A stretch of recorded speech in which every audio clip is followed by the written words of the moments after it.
Ar žinai, kas yra endometriozė? Kaip atpažinti, ar tu ją turi, bei kaip ji gali paveikti tavo pastojimo šansus?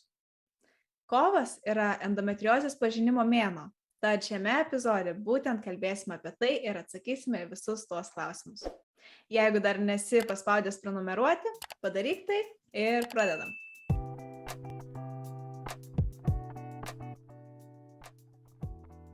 Sveiki, su jumis Vaisingumo šaknės ir Giedrė ir Ieva. Ir šiandien, kaip jau Ieva ir minėjo, kalbėsime apie endometriozę. Tai Ieva, gal galim pradėti nuo to, kas yra endometriozė, kas tai per liga? Tai lėtinė uždegiminė liga, kurios metu endometriumas arba kitaip gimdos gleivinė, jos ląstelės išeina į kitas vietas, auga kitose vietose nei būdinga. Tai yra, kad auga ne gimdoje, ne gimdos gleivinėje, o už jos ribų. Tai pavyzdžiui, kiaušidėse, kiaušintakiuose, gali būti net kažkur viduj, dubens srityje, taip pat netgi ant šlapimo pūslės, žarnyne ir vėlyvose, labai vėlyvose stadijose tai gali pasitaikyti net ant plaučių. Bet tu, kaip jau minėjai, kad tai yra endometriumas, tai reiškia tai, kad tai tik moteris serga šią ligą, ar gali ir vyrai taip pat sirgti?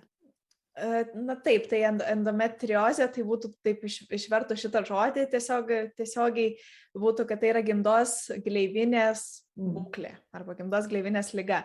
Tai tie, kas turi gimdą, įprastai pas juos pasireiškia, bet yra keletas tokių labai išskirtinių atvejų užfiksuota literatūroje ir kad vyrai vis dėlto ją turėjo. Bet tai yra dažniausiai susijęs su tam tikromis vėžinėmis ligomis, pavyzdžiui, jeigu sirgo prostatos vėžiu ir buvo gydomas estrogenais, tai yra labai susijęs su estrogenais. Tai bendrai šita liga, ji pasireiškia tol, kol esame vaisingame amžiuje ir dažnai, kai prasideda menopauzė, ši liga tiesiog dingsta, praeina jos simptomai.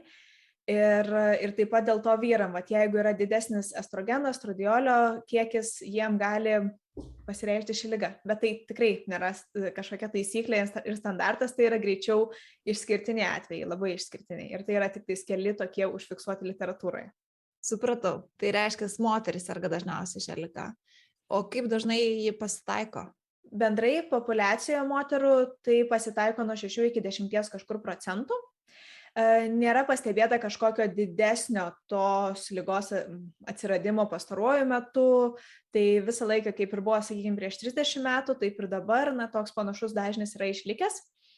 Ir tas tik tais sunkumas su šita liga yra toks, kad labai sunku ją diagnozuoti, nėra dar tokių labai gerų būdų tai padaryti ir tas auksinis standartas išlieka laparoskopija, kai reikia grynai padaryti tos pjūvius ir viduj apžiūrėti, ar yra randami šitie židiniai, nes pavyzdžiui su ultragarsu ar kitais metodais, tai gali tiesiog būti nepastebėta.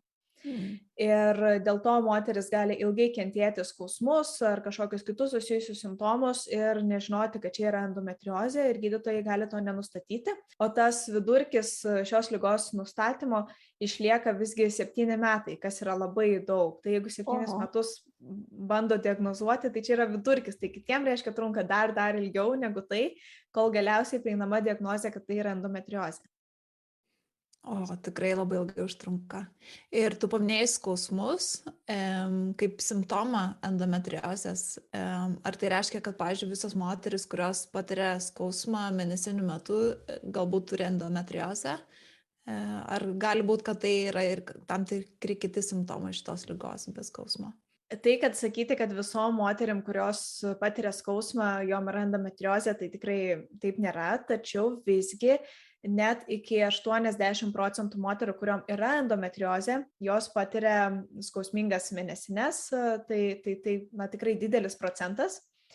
Ir tai yra būtent dėl to, nes tas gimdos gleivinės audinys, kuris yra patekęs kitose vietose negu turėtų būti, jis taip pat reaguoja į hormoninius pokyčius cikle moterų, kaip ir gimdoje. Tai mes žinome, kad gimdoje, pavyzdžiui, jis nukrenta per mėnesinės, taip, dėl to mes turime mėnesinės, po to jis auga, veši ir visa tai vyksta ir tose kitose vietose, kur tas gimdos gleivinės ląstelės, tos sankaupos yra, ar endometriozės židiniai, kitaip sakant.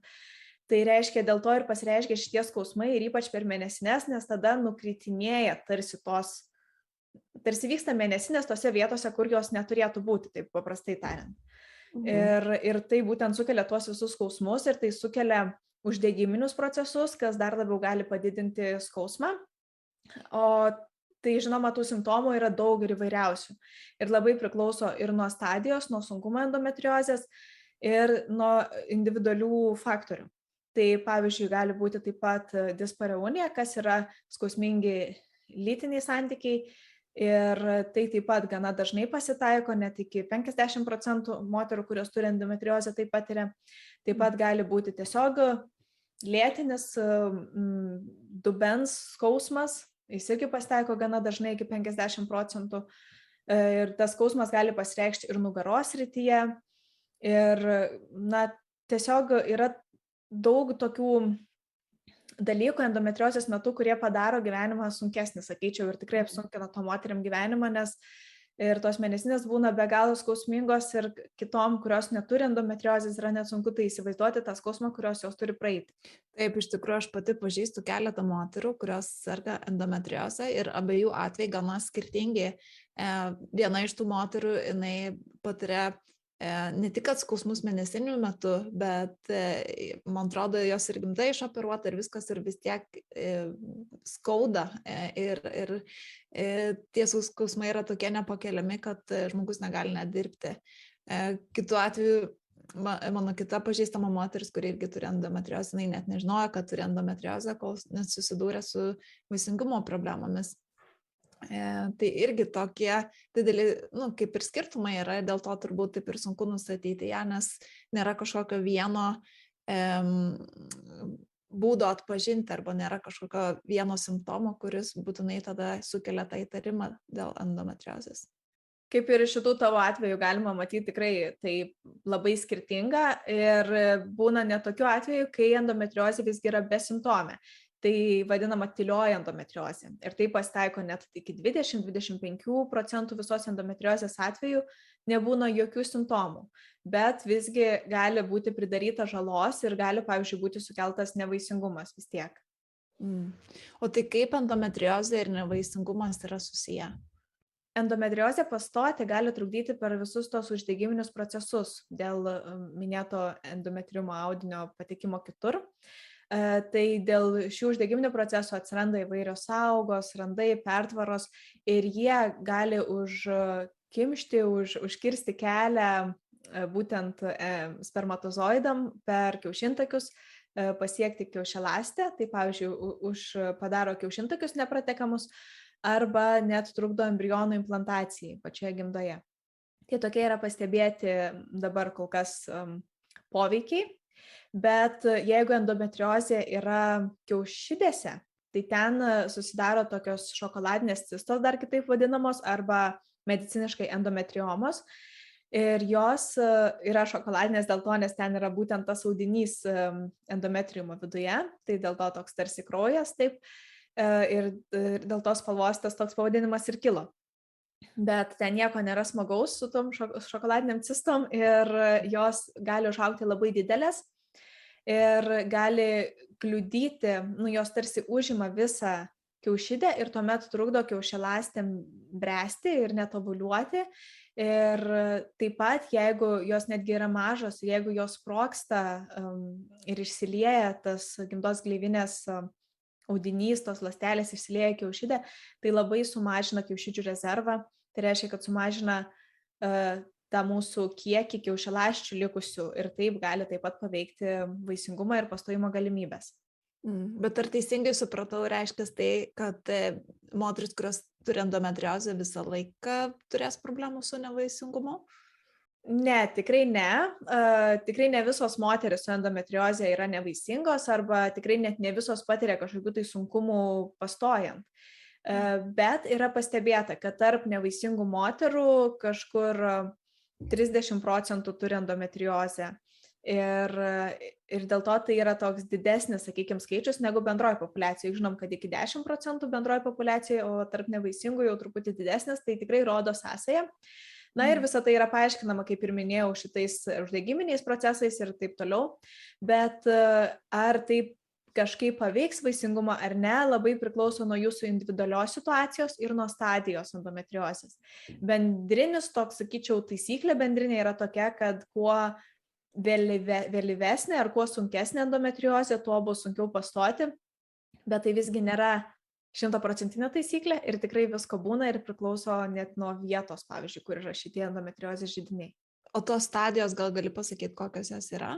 Na, tai yra 4 stadijos, tiesiog taip išskiriama 1, 2, 3, 4. Tai pirmoji stadija yra visiškai minimali endometriozė, kai tie židinukai būna visiškai maži ir labai retai, kada tai yra nustatoma, iš tikrųjų, kai yra tik tais tokioj fazėje, tokioj stadijoje. Ir tuo metu pirmoji stadijoje retai, kada, na, tikriausiai net nebūna endometriomų, tai tų kiaušidžių cistų. Ir, pavyzdžiui, tai prasideda tik tais nuo 2 stadijos gali būti pastebimos, tai 2 stadijoje truputį daugiau tų židinių, jau 3 dar daugiau, na ir tai tiesiog taip ir plinta, ten nėra labai kažkokių tiksliai apibūdintų kiekio, bet tiesiog žiūrima pagal tai, kaip židiniai išplitę į kokius organus, tai jeigu jau yra išplitę labai toli, pavyzdžiui, ant plaučių ir visose vidiniuose organuose mūsų pilvo ertmėje, tai tikrai jau tada bus 4 vėliausia stadija. Tai daugmaž tai būtų galima juos išskirstyti. Man yra susidaręs įspūdis, kad net ir specialistai nelabai gerai žino, kas sukelia endometriozę. Tačiau gal yra surinkta jau kažkokių duomenų, pasakančių daugiau apie tai, ar tai yra, pavyzdžiui, paveldima liga, ar kažkokie kiti faktoriai ją sukelia. Nėra jokių tikrai duomenų, kad kažkoks vienas dalykas, kažkokia viena priežastis būtų, kuri visoms sukeltų endometriozę. Tai, manau, yra labiau toks visų skirtingų veiksnių derinys, suma, ir dėl to ir tie skirtingi simptomai pasireiškia ir skirtinga stadija. Ir tai gali būti ir genetiniai veiksniai, nes yra žinoma, kad šeimose, na, pavyzdžiui, jeigu viena moteris turi endometriozę, tai jo šeimoje taip pat bus moterų, kurios ją turi. Tai rodo kažkokią tai genetinę sąsają, pavaldimumą. Taip pat gali būti anatominiai veiksniai, imunologiniai įvairūs veiksniai, uždegiminiai, kurie taip pat prisideda prie šitos ligos atsiradimo, bei, pavyzdžiui, retrogradinės mėnesinės. Kas tai yra? Tai iš tikrųjų yra toks normalus, tai yra nustatytas kaip normalus iš tikrųjų reiškinys moteriams visoms, kurios turi mėnesinės. Ir didžioji dalis moterų, kurios turi mėnesinės, joms ir pasireiškia taip pat ir retrogradinis tas reiškinys. Aš manau, kad labiau retrogradinis žinomas kaip Merkurijus ir visi jo bijo, tai yra toks dalykas, tai kaip retrogradinės mėnesinės. Ir tai tiesiog reiškia, kad mėnesinės tarsi eina atgal ir jos patenka į kiaušintakius ir pro kiaušintakius jos gali patekti kitur, taip pat lauk iš kiaušintakių išeina ir patenka į dubens vidų.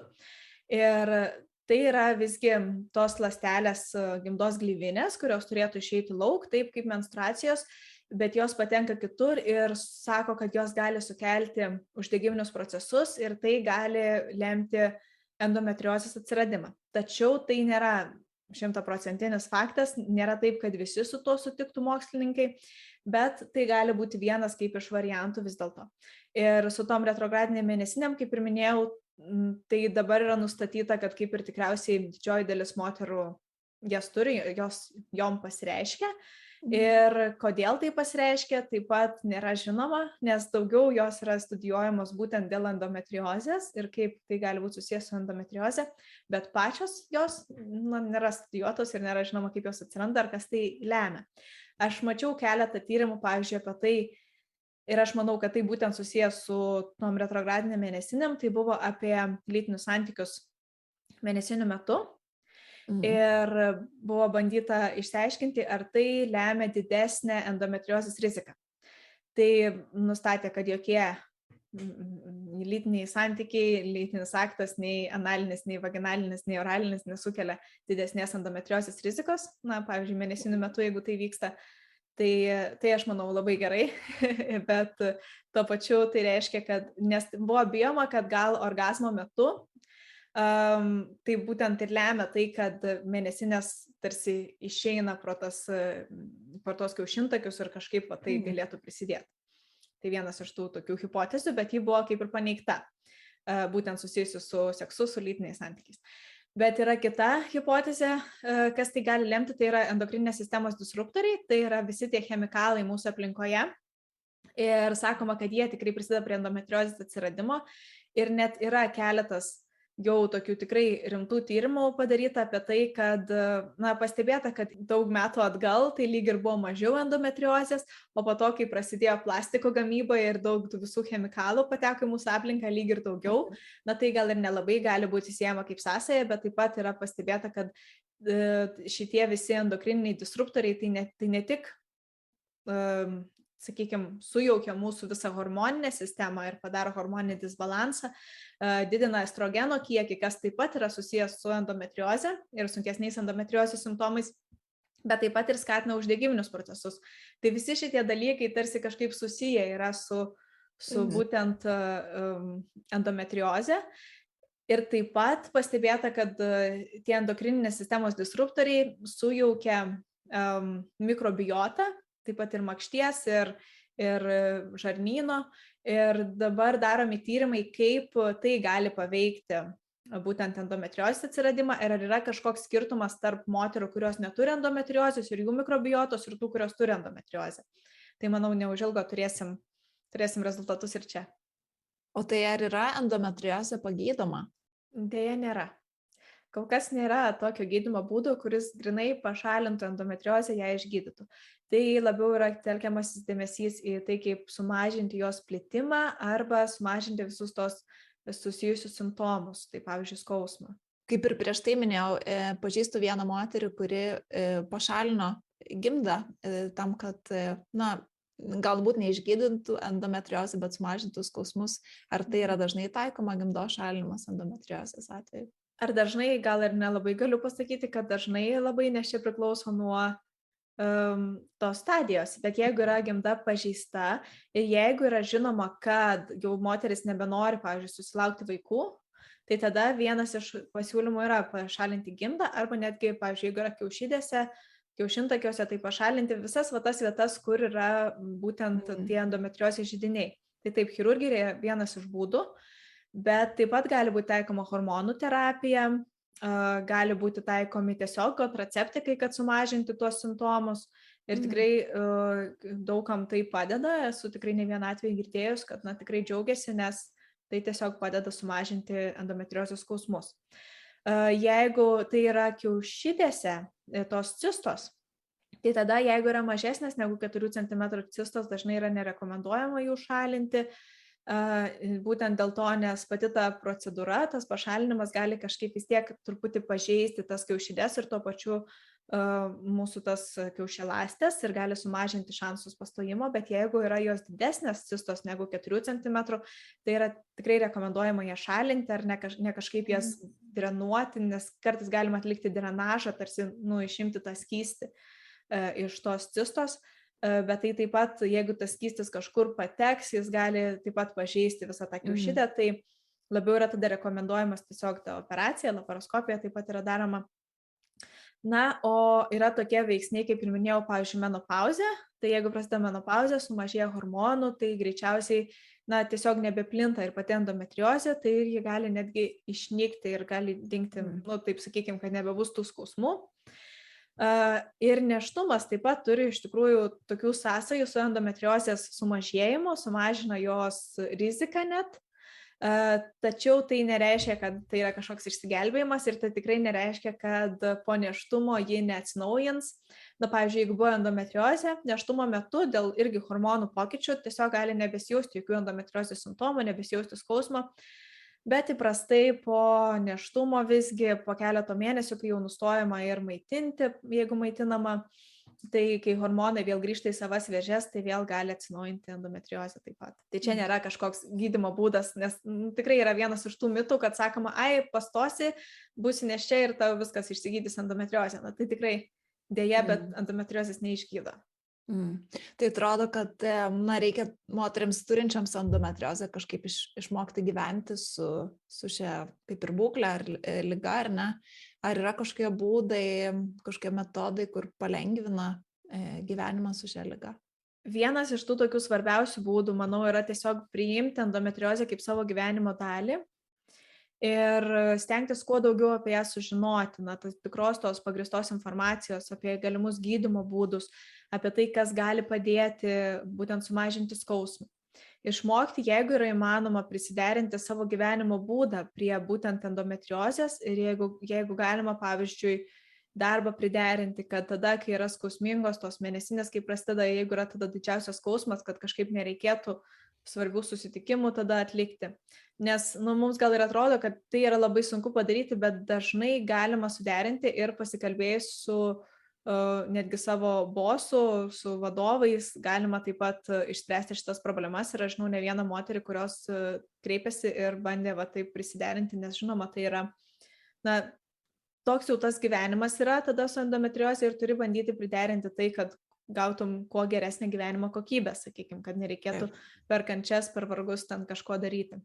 Taip pat, žinoma, susirasti gal kažkokias grupės, ta socialinė parama yra labai svarbi, jeigu yra kažkokios tai grupės, kur galima apie tai pasikalbėti, kur moteris tą patį išgyvenančios, arba bendrai turėti gerų draugų, draugių, šeimos narių, su kuriais galima apie tai pasikalbėti.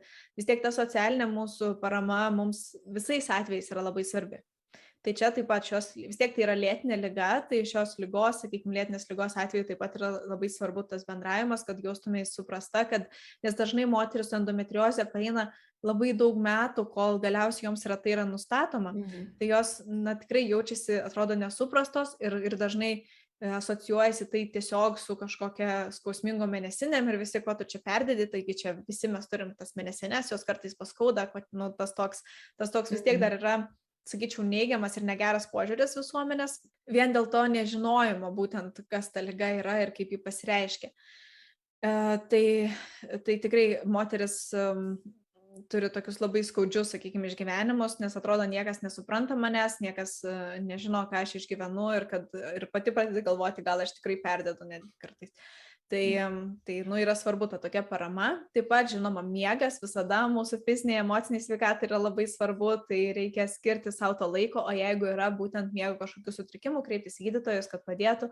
Taip pat judėjimas ir būtent pilvo dubens pratimai įvairūs yra pastebėta, jau yra netgi moksliniai tyrimai įrodė, kad sumažina skausmus, padeda sumažinti endometriozės skausmus, tai aš rekomenduoju tikrai į tai atkreipti dėmesį ir mes būtent turime epizodą su Gerda iš Master Mama apie tai, apie giliųjų raumenų, apie dubens pratimus, tai čia viršuje aš jį pridėsiu ir galite taip pat jį pažiūrėti ir išmoksite apie juos daugiau. Ir mityba taip pat yra labai svarbu, tai būtent tokia antiuždegiminė, sveika subalansuota mityba, kuri turi kuo mažiau įvairių tokių glikeminį indeksą didelį turinčių produktų arba sunkiai virškinamų produktų, įvairių perdirbtų produktų, kurie galėtų kažkaip kelti uždegimą pas mus. Turi kuo daugiau daržovių, grūdinių kultūrų, ankštinių kultūrų. Tokia mityba yra susijusi su net mažesniu endometriozės atsiradimu, mažesnė rizika ir su endometriozės taip pat stabdymu, geresnė savijauta moterų. Tai yra netgi daryti tyrimai su, pavyzdžiui, įvairiais vitaminais, kad ten reikia B vitamino, folio rūgšties, vitamino C, kad šių vitaminų vartojimas, vitamino E vartojimas, tai yra tokie tarsi C ir E vitaminas yra antioksidantai, tai jie susiję taip pat tarsi padeda mažinti tuos radikalus pas mus, taip laisvuosius ir taip pat gali būti susiję su antiuždegiminiais visais procesais ir iš tos pusės taip pat su endometriozės slopinimu ar jos atsiradimo rizikos mažinimu. Ir mums labai įdomu, kokius būdus jūs naudojate, ar kaip jūs gyvenate su endometrioze, kas padeda, nes turbūt jeigu pasidalintumėte tokiais dalykais, taip pat padėtumėte ir kitoms moteriams galbūt atrasti naujus būdus, kurie palengvina būtent gyvenimą su šia liga. Tad laukiame jūsų komentarų po šiuo įrašu ir tikrai nesidrovėkite, parašykite, nes jūsų patarimai bus labai naudingi kitoms moteriams, kurios tą patį išgyvena. Tai apie endometriozę šį kartą tiek. Jeigu norite sužinoti daugiau apie šią ligą, tai galite užsukti į Vaisingumo šaknys Instagramo paskyrą. Tenais yra netgi keletas įrašų būtent apie tai, kas yra endometriozė, kokios yra rūšis ir kaip tai paveikia vaisingumą, tai tikrai būtinai žvilgtelėkite tenais. Ir jeigu patiko šis mūsų įrašas apie endometriozę, paspauskite like po šio video. Žinoma, jeigu dar neprenumeravot, paspauskite prenumeruoti mygtuką, kad visus būsimus įrašus taip pat gautumėte. Iki kitų kartų.